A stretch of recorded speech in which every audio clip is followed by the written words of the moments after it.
Hi guys, Bestimmer here with my first real video guide about NEWDYR. I want to show you how to use stance actives and passives as well as awakened stances for max efficiency. So if you want to know how to squeeze the last drop of DPS and regeneration out of the new Udyr stances, stay tuned. So, for our basic stance, if you should have any passive auto attack stacks left, use them first on the target and then activate your basic Q stance for 2 more auto attacks. As you can see, the Q active attack speed buff has a longer duration than you need for the 2 first autos in Q stance.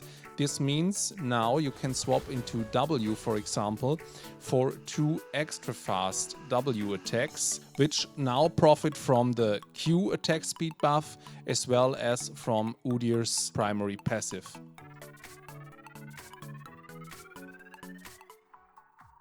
We first go into a level 1 Q ability Red Buff Clear. We have pre-buffered 2 passive Q auto attacks in base, which we will use first on the buff. After that, we activate the normal Q ability for 3 auto attacks. After short kite backwards in the auto attack pause of the red buff, we then awaken the Q ability for 3 more auto attacks. We kite back again, auto attack the buff normally 2 times into 3 attacks with the normal Q ability activated. After that auto attack sequence, we can drag the red buff to the Crux camp and let him tick down from the jungle item burn to then smite him at exactly 450 HP into level 2 and R level up for a fast Crux clear. For this combo, you start with 2 passive Q auto attack stacks already buffered up, either from base or in between camp transitions. You spend them on the target, then swap into your normal Q for 3 auto attacks to make use of the complete attack speed steroid duration. Then you swap into your awakened Q for 2 more autos and then go into the stance of your choosing, here W, for 2 more enhanced autos with the rest of the awakened Q attack speed buff. For the R combo rotation, it's almost the same. You start out with 2 buffered R passive autos and use them on your target.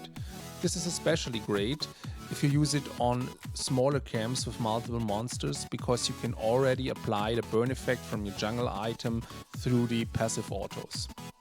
After you use the 2 buffered attacks, you swap on your normal R for 3 attacks to make the most use of your AoE duration. Then you swap on the awakened R for 2 more auto attacks in R and then immediately swap to the stance of your choosing, in this case W, for 2 more auto attacks while you have the AoE of the awakened R still active.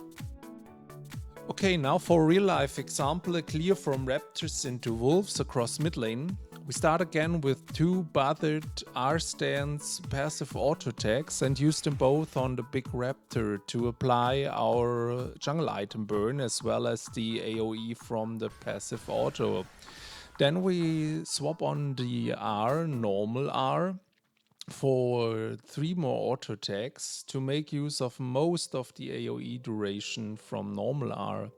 We then follow up with 2 auto attacks in awakened R and just walk away. The rest of the AoE from awakened R will kill the raptors off.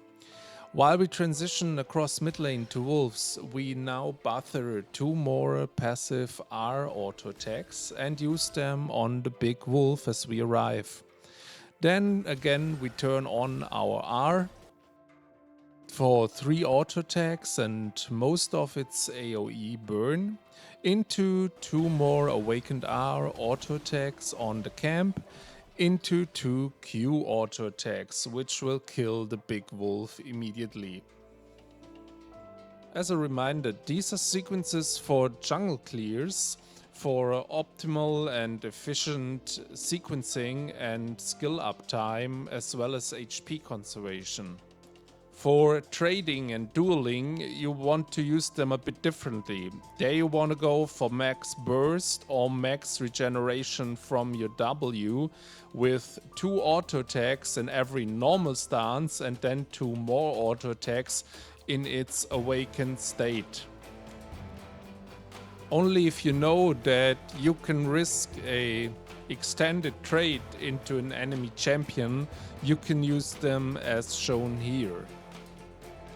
The pre-buffering of the passive stance autos for first usage on the small camps is advised for the first clear or the first 2 clears, especially if you don't have your E ability yet for a leveling sequence of QRW for a healthier clear. There you can use the passive stacks on long routes as shown with the white arrows in the picture below. Later on, I guess it's better to actually use the E stance to transition between camps, since it cuts your travel time down a lot. Okay guys, that's it on my first real Udyr guide. I hope you can put the tricks I showed you to use, and I wish you good luck on your journeys through the Rift. Bye until next time.